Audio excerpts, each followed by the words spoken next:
बोल। हरे कृष्ण कृष्ण कृष्ण हरे हरे, हरे राम राम राम हरे हरे। ब्रह्म संहिता में एक श्लोक है जो भगवान चैतन्य महाप्रभु आदिकेशव मंदिर से लाए थे और वो ग्रंथ है ब्रह्म संहिता का 5वां अध्याय। तो उसमें से एक श्लोक है, ईश्वरः परमः कृष्णः सच्चिदानंद विग्रह अनादिरादि गोविंदः सर्व कारण कारणम। ईश्वरः परमः कृष्ण, परम भगवान कृष्ण है और वो है सच्चिदानंद विग्रह, वो अनादि है और वो सर्व कारण कारणम है, सारे कारणों के कारण है। तो वैदिक संस्कृति के अनुसार 33 करोड़ देवी देवता है। 33 करोड़ देवी देवता अलग अलग विभागों के अध्यक्ष हैं, मालिक हैं, उनको पावर मिला हुआ है।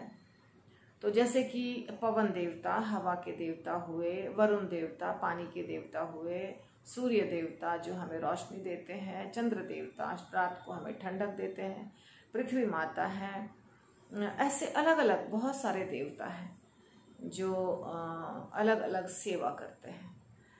तो इन सबको हम ईश्वर कह सकते हैं या कहते भी हैं। ईश्वर का अर्थ होता है जो किसी विभाग को कंट्रोल करता है, उसका मैनेजर। तो इसीलिए ये सबको ईश्वर कहते हैं। तो ब्रह्मा जी यहाँ कह रहे हैं ईश्वर परम, परम ईश्वर कौन है, ऐसा कौन है जो इन सबके ऊपर है। तो वो है ईश्वर परम कृष्ण। स्पष्ट शब्दों में ब्रह्मा जी बताते हैं कि उनका नाम है कृष्ण। और कृष्ण कौन है? सच्चिदानंद विग्रह। देखिए, हम लोग का जो शरीर है वो 5 चीजों से मिलके बना है, जिसको पंच महाभूत भी कहते हैं। पृथ्वी, जल, अग्नि, वायु और आकाश। क्षितिजल पावक गगन समीरा, पंच तत्व मोहे अधम शरीरा। ये रामायण में से है ये कोट। तो भूमि रापो नलो वायु खंग मनो बुद्धि रे वच अहंकार इति में भिन्ना प्रकृति अष्टधा, ये भगवद गीता का श्लोक है। तो ये 5 चीजें हैं जिससे हमारा शरीर बना हुआ है। और ये 5 चीजें ऐसी हैं जो स्थूल हैं, ये नष्ट हो जाएंगी, इनका स्वभाव है नष्ट होना। इस दुनिया में जितनी चीजें हैं, इस ब्रह्मांड में जितनी भी चीजें हैं, आत्मा को छोड़कर वो सब नष्ट होने वाला है, क्योंकि ये मृत्यु लोक है। मृत्यु लोक में मृत्यु अवश्यम भावी है। चाहे कुछ भी हो जाए, आप कितना भी प्रयास कर ले, पर मृत्यु निश्चित रूप से आएगी। कोई काट नहीं सकता है इसको, ये परम सत्य है कि मृत्यु आएगी ही। तो हमारा शरीर ही इन चीजों से मिलके बना है जो नष्ट होती है। तो इसे कहते हैं भौतिक शरीर। और भगवान का शरीर हमारे जैसा नहीं है, वो है सच्चिदानंद, सत्य, चित्त और आनंद। वो शाश्वत है, पूर्ण ज्ञानमय है और पूर्ण आनंदमय है। हमारा असत, अचित और निरानंद है हमारा शरीर। तो हमारा शरीर और भगवान का शरीर एक जैसा नहीं है। भगवान भगवद गीता में कहते हैं, जन्म कर्म च मे दिव्यम एवं यो वेत्ति तत्वतः त्यक्त्वा देहम पुनर्जन्म न मेति नेति मामेति सो अर्जुन। तो जिस व्यक्ति को मेरा जन्म और कर्म समझ में आ जाता है कि ये दिव्य है, वो फिर से इस दुनिया में जन्म नहीं लेता है।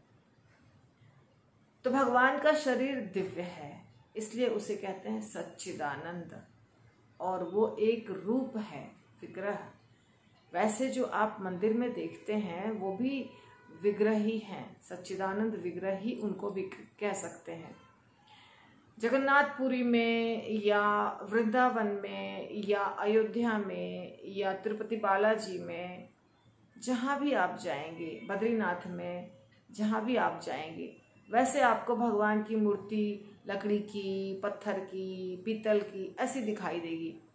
पर जो उनके शुद्ध भक्त हैं, जो उनकी सेवा करते हैं, जो उनका भजन कीर्तन करते हैं, चिंतन मनन करते हैं, उनसे प्रेम करते हैं, उनके लिए वो पत्थर नहीं है, वो मिट्टी नहीं है, वो धातु नहीं है, क्योंकि अनेकों ऐसी लीलाएं हुई हैं जहां भगवान साक्षात बोल रहे हैं, प्रकट हुए हैं, दर्शन दिए हैं।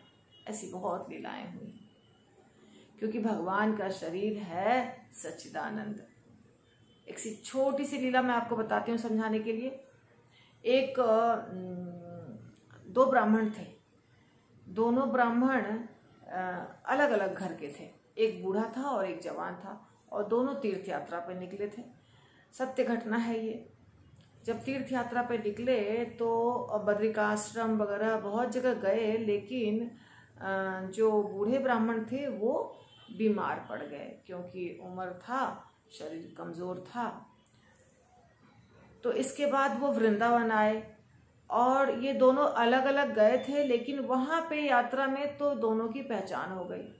तो जब वो वृंदावन आए तो ये छोटा जो ब्राह्मण था, इसने बहुत सेवा की बूढ़े ब्राह्मण की। तो बूढ़ा ब्राह्मण बहुत खुश हो गया। वो बोला कि मैं तुम्हें अपना दामाद बनाना चाहता हूँ। मेरी एक पुत्री है घर पे, जो उड़ीसा के ब्राह्मण थे। तो मेरी पुत्री है घर पे, तो जब हम जाएंगे तो उससे हम तुम्हारा विवाह करेंगे। ब्राह्मण बोला कि मैं तो आपसे विवाह के लोभ में आपकी सेवा नहीं किया, मैं तो आपके पुत्री को जानता तक नहीं, तो आप क्यों ऐसा बोल रहे हैं? नहीं नहीं, मेरी इच्छा है, मैं चाहता हूँ, तुम बहुत अच्छे लड़के हो, तुम्हारे साथ मैं अपनी बेटी का विवाह करूँगा।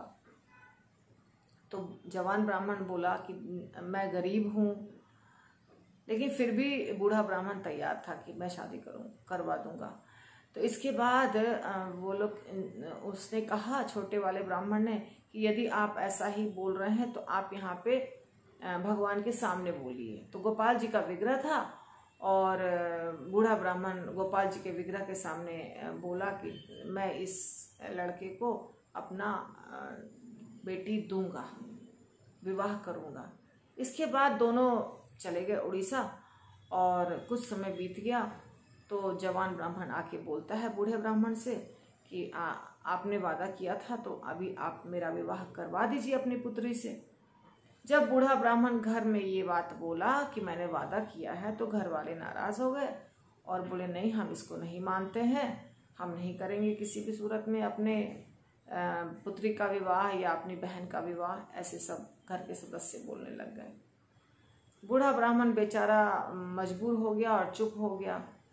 तो सभा बैठी, पंच आए, और पंचों ने इस जवान ब्राह्मण को बोला कि कोई साक्षी है तो उसको बोलो कि आके गवाही दे कि ये ब्राह्मण जो है वो तुम्हें वादा किया है बेटी को कन्यादान करने के लिए।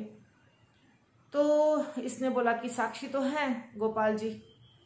तो सब लोग हंसने लग गए, बोले ठीक है, साक्षी को लेकर आ जाओ। सबको लगा कि कहाँ आएंगे, भगवान थोड़ी आ सकते हैं, ये तो ऐसे ही बोलने वाली बात है। तो ये जवान ब्राह्मण वृंदावन गया और गोपाल जी को जाके बोला कि आपके सामने वादा किया था, अब वो मुकर रहे हैं उसके घर वाले, तो आप चलिए साक्षी देने के लिए, गवाही देने के लिए कि उसने वादा किया था। भगवान कहाँ सुन रहे थे, भगवान सुनते ही नहीं थे। बहुत गिड़गिड़ा गिड़गिड़ा के प्रार्थना कर रहा था। अंत में भगवान को बोलना पड़ा। भगवान ने बोला देखो, मैं तो पत्थर की मूर्ति हूँ, मैं तो कहीं जाता आता नहीं हूँ, तो तुमने मेरे से तो पूछा नहीं था, तुमने मेरे से पूछ के तो वादा दिया या लिया नहीं था, तो मैं तो नहीं चल सकता हूँ। जवान ब्राह्मण ने बोला आप जब बोल सकते हैं तो चल भी सकते हैं, चलिए मेरे साथ। भगवान उसके प्रेमवश मजबूर होकर चल दिए। बोले ठीक है, मुझे रोज 1.25 सेर चावल बना के खिलाना, और मैं पायल पहना दो, तो तुम मुझे मुड़ के देखना मत, पायल की आवाज़ से समझना कि मैं पीछे पीछे आ रहा हूँ, लेकिन जब मुड़ोगे तो फिर मैं वहाँ से आगे नहीं बढ़ूँगा। तो ऐसे ही हुआ और वो लोग पहुँच गए वहाँ अपने गांव के पास।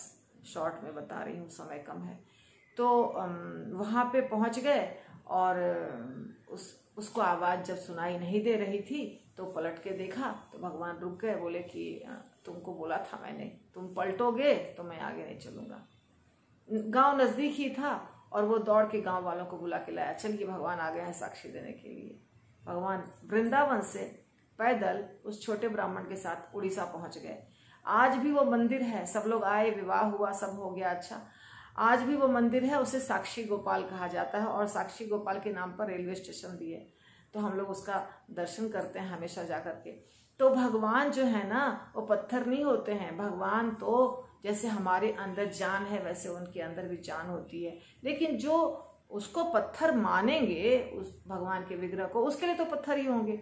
आप उनको मानिएगा कि ये पत्थर नहीं है, ये भगवान है, चल फिर सकते हैं, बोल सकते हैं, तो आपके साथ कैसी लीला करें। तो भगवान सच्चिदानंद विग्रह हैं, हमारे जैसे नहीं है और वो मरते नहीं है कभी भी। भगवान शाश्वत हैं, आनंदमय हैं और अनादि आदि गोविंद। और ये जो गोविंद है, इनका कृष्ण का नाम गोविंद भी है, तो ये जो गोविंद हैं उनसे परे कोई नहीं है, ये प्रथम है। अर्थात भगवान से ही सारी सृष्टि का विकास हुआ है, सारी सृष्टि उत्पन्न हुई है। इसका ज्ञान आपको शास्त्रों में हो जाएगा जब आप श्रीमद् भागवतम सुनेंगे, पढ़ेंगे और जो भी ग्रंथ हैं उनको सुनेंगे, पढ़ेंगे, तो आपको हो जाएगा कि कैसे आदि भगवान स्वयं कृष्ण हैं।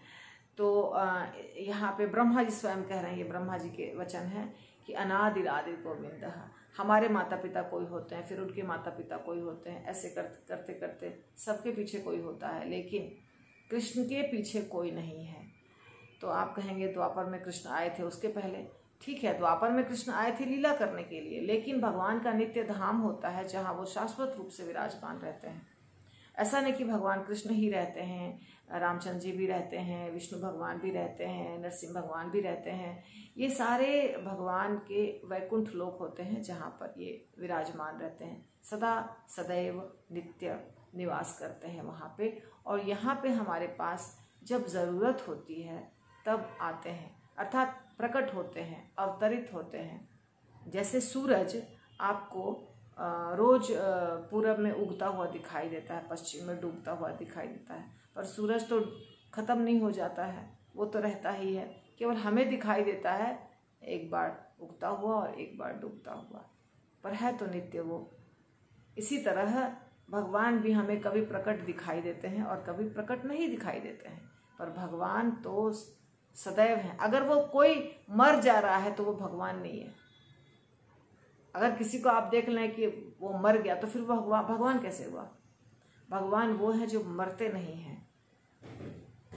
तो कृपा करके इसके ऊपर ज़्यादा दिमाग मत लगाइए और बहस भी करने की आवश्यकता नहीं है, क्योंकि ये ज्ञान आपको शास्त्रों से हो जाएगा। यदि आप रामायण पढ़ेंगे, भगवत गीता पढ़ेंगे, भागवतम पढ़ेंगे, पढ़ते जाएंगे शास्त्रों को, तो अपने आप हो जाएगा कि कैसे परम भगवान आदि पुरुष हैं और नित्य हैं, शाश्वत अपने धाम में विराजमान होते हैं। जितने भी बड़े बड़े साधु महापुरुष आपको मिलेंगे, जो भागवत कथा कहते हैं, जो वृंदावन में विराजमान हैं, अयोध्या में विराजमान है, यदि वो सच्चे भक्ति वाले पथ पर हैं तो आपको यही संदेश सारे साधु देंगे।